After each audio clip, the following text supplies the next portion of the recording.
భర్త మరణిస్తే బొట్టు గాజులు ఎందుకు తీసేయాలి? అనసూయ సంచలన ప్రశ్నలు. భర్త మరణించిన తర్వాత మహిళలు బొట్టు గాజులు కాటుక ఎందుకు తీసేయాలి? ఇవన్నీ మహిళల వ్యక్తిగత ఎంపిక కదా అంటూ నటి యాంకర్ అనసూయ భరద్వాజ్ ప్రశ్నించారు. ఆమె సోషల్ మీడియాలో షేర్ చేసిన వీడియో ప్రస్తుతం వైరల్ గా మారింది. హాయ్ ఎవ్రీబడి, ఎలా ఉన్నారు? జస్ట్ అ థాట్, ఒక ఆలోచన నన్ను తినేస్తుంది. ఒక 3 years నుంచి మీలో చాలా మందికి తెలిసి ఉంటుంది. మా నాన్నగారు we lost him 3 years back. And అమ్మ చాలా అందంగా ఉంటుంది.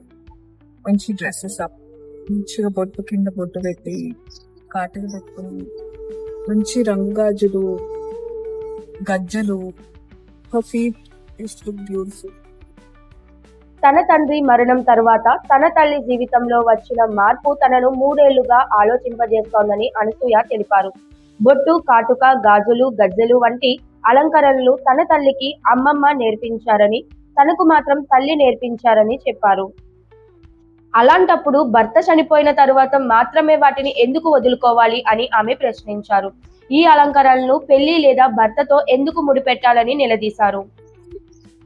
And then there's been a change in the life. అంటే నాన్నగారు మమ్మల్ని వదిలి వెళ్ళిపోయారు. అండ్ దెన్ 10 మంది 10 మాటలు చెప్తారు. అది ఇది those times are difficult. I'm sure చాలా మంది ఎక్స్పీరియన్స్ చేస్తుంటారు, ఎస్పెషలీ డాటర్స్ నాతో రిలేట్ అవ్వచ్చు. నన్ను తినేస్తున్న ఆలోచన ఏంటంటే, మనకి బొట్టు, కాటుక, గాజులు, గజ్జలు ఇవన్నీ అమ్మ పెట్టింది కదా. అంటే మా అమ్మకి మా అమ్మమ్మ, నాకు మా అమ్మ. How is it related to like nail polish పెట్టడం, గోరింటాకు పెట్టడం? ఇవన్నీ పెళ్లి కాకముందు మన అమ్మమ్మలు మనకి ఇంట్రడ్యూస్ చేసిన దాన్ని పెళ్లితో లింక్ పెట్టి, ఇఫ్ ఎనీథింగ్ అమ్మమ్మ చనిపోయినప్పుడు కదా అమ్మ ఇవన్నీ ఒకవేళ వదిలేసుకోవాలి అనుకుంటే చేసేది. How are they linking it to husband? And isn't it someone's personal choice? మారుతున్నప్పుడు కొన్ని ఆచారాలను కూడా ప్రశ్నించాల్సిన అవసరం ఉందని, ఒక మహిళ బొట్టు పెట్టుకోవాలా, గాజులు ధరించాలా వద్దా అనేది ఆమె వ్యక్తిగత నిర్ణయంగా ఉండాలని అనసూయ అభిప్రాయపడ్డారు. అయితే అనసూయ వ్యాఖ్యలపై సోషల్ మీడియాలో భిన్న అభిప్రాయాలు వ్యక్తమవుతున్నాయి.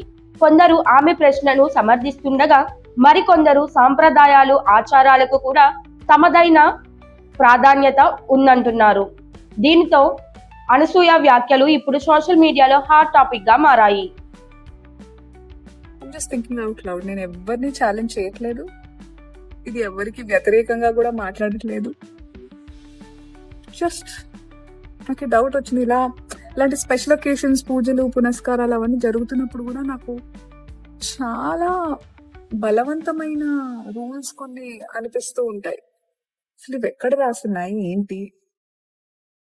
Just sharing my insights with all of you.